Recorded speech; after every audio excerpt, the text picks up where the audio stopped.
शिव पुराण कहती है कि दो चीजें हैं, एक है अपना कर्म, दूसरा है अपना भाव।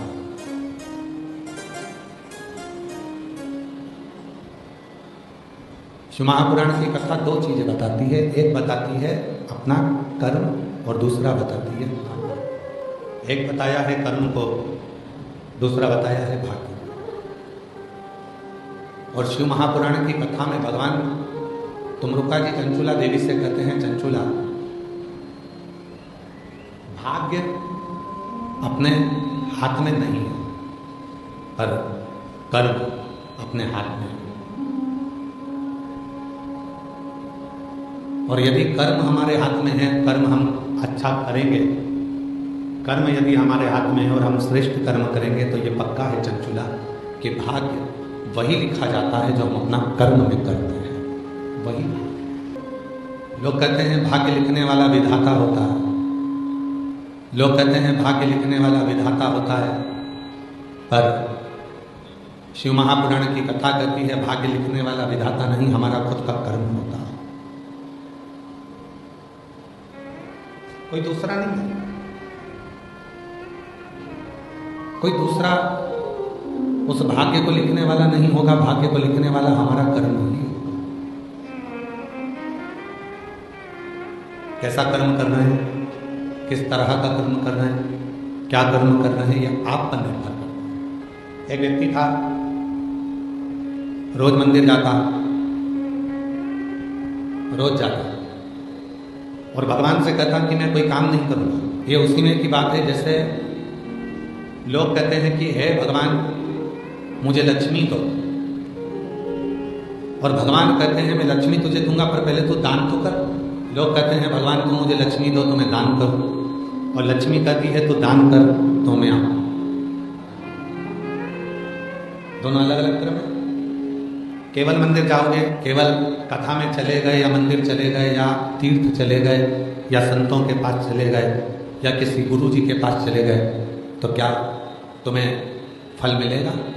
शिव महापुराण की कथा हो, चाहे गीता जी का ज्ञान हो, गीता जी में भी भगवान कृष्ण कहते हैं कि मेरे भजन के साथ में तुझे कर्म करना पड़ेगा, और कर्म करेगा और मेरा भजन करेगा तो तेरे लिए सारे रास्ते खुलते चलेंगे, सारे मार्ग खुलते चलेंगे।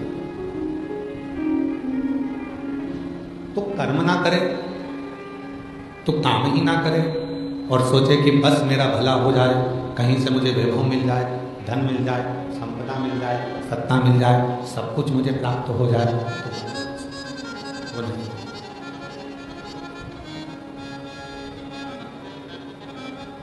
हमारे शैलेंद्र जी एक लाइन गुनगुनाते हैं कि ज्योत से ज्योत जलाते चलो, ज्योत से ज्योत जलाते चलो, ज्योत से ज्योत जलाते चलो, प्रेम की गंगा बहाते चलो, प्रेम की गंगा बहाते चलो।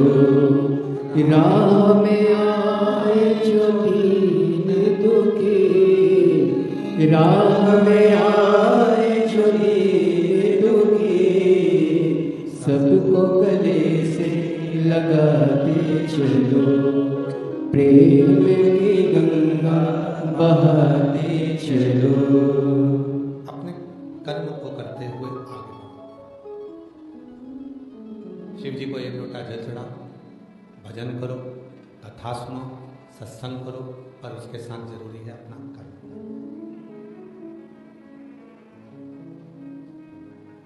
कर्म ही नहीं करोगे और दोष परमात्मा को दोगे तो वो ठीक नहीं,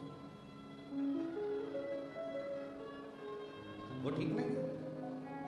तुम कर्म ही ना करो और दोष परमात्मा को दे दो। एक महिला ने एक पत्र लिखा है, वो महिला परमात्मा को दोष दे कि भगवान मेरी सुनता नहीं, और भगवान क्या कहते हैं कि मैं तो तेरी जितनी 21,600 श्वास है, तेरे शरीर में जो ये 3.5 करोड़ रोम छिद्र हैं, भगवान कहते हैं जब मैं चींटी के पाँव में कोई घुंघरू बांध दे, उस चींटी के पाँव के घुंघरू की आवाज़ सुन लेता हूँ। चींटा कोई दबाता है, उसकी आवाज़ सुन लेता हूँ। माथे का जूं निकाल कर कोई मारने वाला होता है, वो जूं भी मुझे पुकार लेता है तो मैं उसकी आवाज़ सुन लेता हूँ। तो क्या तेरी आवाज़ नहीं सुनूंगा? क्या तेरी आवाज़ नहीं सुनूंगा? पर वो प्रेमवश पुकारा तो जाए। बच्चे को माँ दूध कब पिलाती है? बच्चा खेल रहा होता है तब माँ बच्चे को दूध पिलाती है क्या? जम के बोलो। नहीं। बच्चा पड़ोसी के घर में बैठा हुआ है, आराम से खेल रहा है, तो माँ दूध पिलाएगी क्या? नहीं। बच्चे को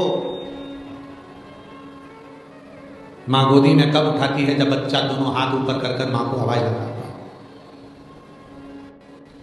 बच्चे को माँ दूध कब पिलाती है? जब बच्चा दोनों हाथ ऊपर कर कर अपनी माँ को किलकानियां भरकर माँ माँ कहकर रोता है, पुकारता है, ओ माँ ओ माँ ओ माँ कर।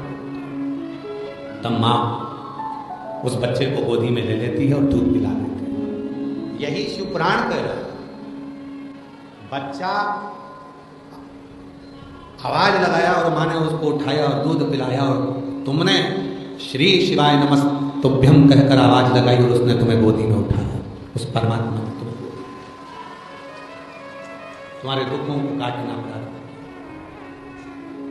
तुम्हारी तकलीफों को मिटाना प्रारंभ किया। आप कर्म ही ना करो, उसका काम है तुम्हारे भंडार को भरना, उसका काम है तुम्हारी सूनी गोद को भरना।